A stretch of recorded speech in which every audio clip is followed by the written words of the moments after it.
tahun berikutnya saya menjadi salah satu ketua dengan jumlah anggota terbesar di tanah air kita. Dan setelah itu saya masuk biara menjadi seorang biarawati atau suster. Ibu dan bapak, jujur-jujur saja saya tidak pernah bercita-cita menjadi seorang muslimah. Cita-cita saya menjadi seorang biarawati dan saat itu sudah tercapai. Namun pada saat justru saya sudah mencapai cita-cita saya, disinilah Allah menyelenggarakan kehidupan hambanya. Pada saat saya di biara, dari seluruh mereka yang masuk biara hanya ada 2 orang saja. Satu adalah diri saya yang diberi tugas khusus, yaitu untuk kuliah di biara dan sekaligus kuliah di Institut Filsafat Teologia yang disebut Seminari Agung, pendidikan akhir pastor. Di sanalah saya menekuni comparative religion, termasuk menekuni Islamologi. Tapi Islamologi yang saya terima di sana bukan untuk menyatakan Islam agama yang hak, tapi sebaliknya untuk menyatakan Islam agama yang jelek. Mereka menyatakan kalau Anda ingin tahu tentang Islam, lihat saja umat Islam di Indonesia. Maka di Indonesia ini orang yang melarat agamanya apa? Islam. Yang bodoh agamanya apa? Islam. Yang kumuh di bantaran sungai agamanya apa? Islam. Yang kehilangan sandal sepatu hari Jumat siapa? Islam. Yang gak mau bersatu, bercerai-berai terus siapa? Islam. Yang jadi teroris siapa? Juga dikatakan Islam. Maka teman-teman saya sepakat dengan kesimpulan bahwa kalau begitu Islam agama yang jelek. Pada saat itulah saya katakan penyimpulan itu belum benar. Islam jangan hanya dilihat di Indonesia, coba kita lihat bagaimana di negara-negara yang lain. Saya kemukakan contoh, coba kita lihat bagaimana di Filipina. Di Filipina ternyata orang yang melarat dan bodoh agama mereka bukan Islam, tapi adalah Kristen dan Katolik. Meksiko adalah negara yang miskin, dan di sana yang jadi maling ayam, pencopet, pencuri, pemabuk, pemerkosa, penjudi dan lain sebagainya tidak ada satupun yang Islam. Semuanya adalah Katolik atau Kristen. Mesir keadaannya berbalik dengan tanah air kita.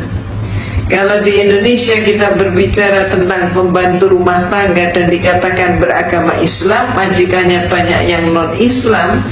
Tapi kalau di Mesir terbalik. Di Mesir justru majikan beragama Islam dan pembantunya justru Kristen dan Katolik, dan selaris yang paling murah mereka datangkan dari Filipina yang beragama Katolik. Irlandia adalah sebuah negara yang tidak pernah selesai dengan konflik internal antara selatan dan utara. Dan yang konflik itu tidak melibatkan seorang pun yang Islam. Semuanya yang konflik adalah orang Protestan dengan orang Katolik. Mereka itulah yang saling membantai dan saling membunuh. Dan oleh masyarakat Eropa yang dijuluki sebagai teroris itu adalah Irlandia, dengan julukan khusus sebagai teroris Eropa. Lebih lanjut lagi kita ke Italia. Di Italia yang menjadi gembong obat bius dan perjudian tidak ada satupun yang Islam. Semua mafioso beragama Katolik. Maka saya katakan kepada dosen saya, pater sebutannya, pater atau pastor, saya katakan pater, tidak terbukti bahwa Islam jelek. Maka saya pun kemudian mengajukan solusi sekaligus usul, minta izin untuk mempelajari Islam dari sumbernya sendiri.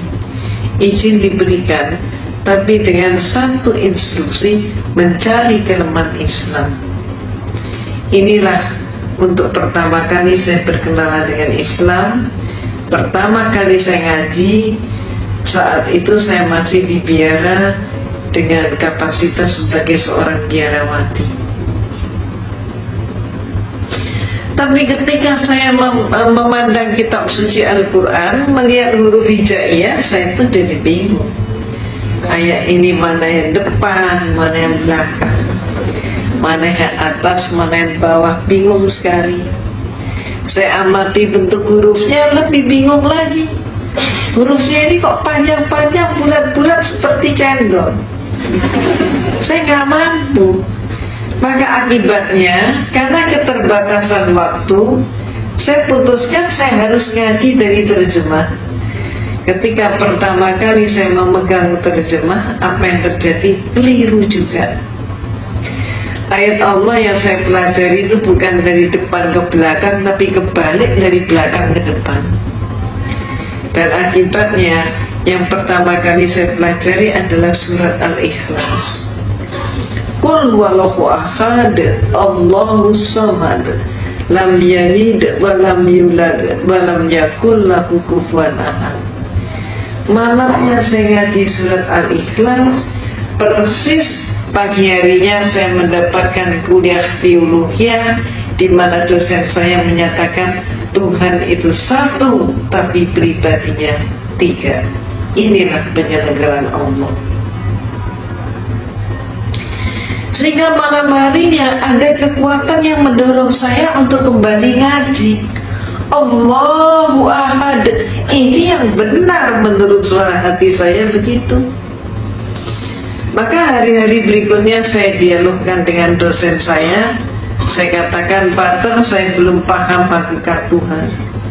Maka kemudian dosen saya pun bertanya, bagaimana mungkin seorang biarawati tidak paham hakikat Tuhan? Kaget sekali dia. Maka dia pun maju ke papan tulis, menggambar sebuah segitiga sama sisi. AB sama dengan BC sama dengan CA. Saya ditanya, segitiga ini berapa? 1. Sisinya berapa? 3. Itulah Tuhan itu satu tapi pribadinya 3, kata dosen saya. Maka kemudian saya pun mengatakan, kalau demikian Pater, suatu saat nanti kalau dunia sudah semakin maju, ipteknya pun semakin berkembang, Tuhan itu kalau cuma 3 pribadi tidak akan mampu untuk mengurus dunia. Paling setidak-tidaknya harus mendapatkan penambahan menjadi 4 pribadi. Jawab dosen saya, tidak bisa. Saya jawab, bisa saja. Maka saya pun maju ke papan tulis, menggambar segi 4 sama sisi. Kalau dosen saya menyatakan Tuhan itu pribadinya 3 dengan menggambar segitiga, maka saya gambar segi 4 sama sisi, sah-sah saja kalau saya katakan Tuhan itu pribadinya 4. Apa kata dosen saya? Tidak boleh. Kalau tadi tidak bisa, sekarang menjadi tidak boleh. Maka kemudian saya tanya, kenapa? Jawabnya, ini dogma. Dogma adalah hukum atau aturan yang dibuat oleh pemimpin gereja. Maka saya tanya, Pater, kalau saya belum paham dogma itu bagaimana? Dia mengatakan, Anda paham atau tidak, terima saja, telan saja, dan jangan dipertanyakan. Kalau Anda bertanya, kalau Anda ragu, hukumnya dosa. Walaupun saya sudah dijawab seperti itu, tapi malam hari ada keinginan yang demikian kuat untuk kembali mengkaji Al-Quran. Demikian terus menerus terjadi, sehingga saya pun semakin ingin berdialog dengan dosen saya tentang masalah konsep Tuhan, tentang masalah tauhid, kalau kita menyebutnya demikian. Maka antara lain saya pernah bertanya, Pater, yang buat meja ini siapa? Saya pernah bertanya begitu. Maka kemudian dosen saya nampak dia menangkap ada sesuatu yang lain di balik pertanyaan saya. Dia tidak mau menjawab, bahkan saya disuruh menjawab sendiri. Dan saya pun menjawab. Saya katakan, Pater, kalau menurut saya yang membuat meja ini pasti tukang kayu. Lalu kenapa? Pasti tanya lagi dia. Saya jawab, kalau menurut saya meja ini walaupun dibuatnya setahun yang lalu, sampai 100 tahun kemudian meja ini tetap meja, tidak berubah menjadi tukang kayu, dan tidak ada satupun meja yang mampu mengubah dirinya menjadi tukang kayu. Tukang kayu tidak boleh dipersamakan dengan meja. Maka dia pun bertanya, apa maksud Anda? Saya katakan, Pater, menurut pengamatan saya, Tuhan itu menciptakan alam semesta dan seluruh isinya termasuk manusia. Maka ada manusia yang dilahirkan setahun yang lalu, sampai 100 tahun kemudian ternyata dia tetap manusia. Bahkan sampai kiamat pun manusia tetap manusia. Tidak ada satu manusia pun yang mampu mengubah dirinya menjadi Tuhan, dan Tuhan tidak boleh dipersamakan dengan manusia. Malamnya saya ngaji lagi, dan hari-hari berikutnya saya dialog lagi, saya diskusi lagi. Saya pernah menyatakan juga, Pater, siapa yang melantik RB? Saya ditertawakan kali ini.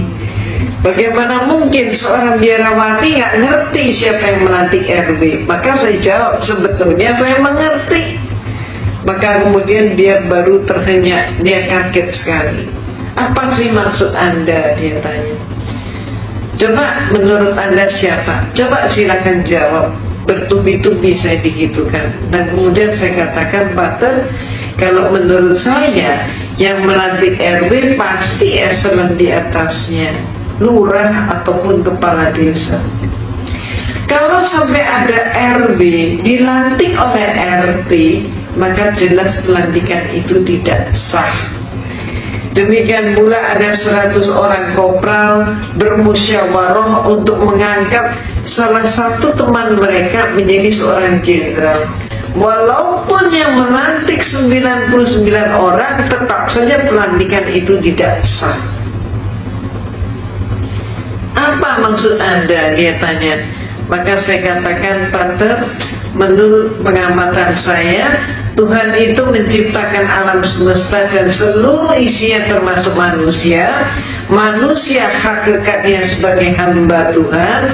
Maka kalau ada manusia melantik sesamanya manusia menjadi Tuhan, jelas pelantikan itu tidak sah. Malamnya saya ngaji lagi, terus seperti itu.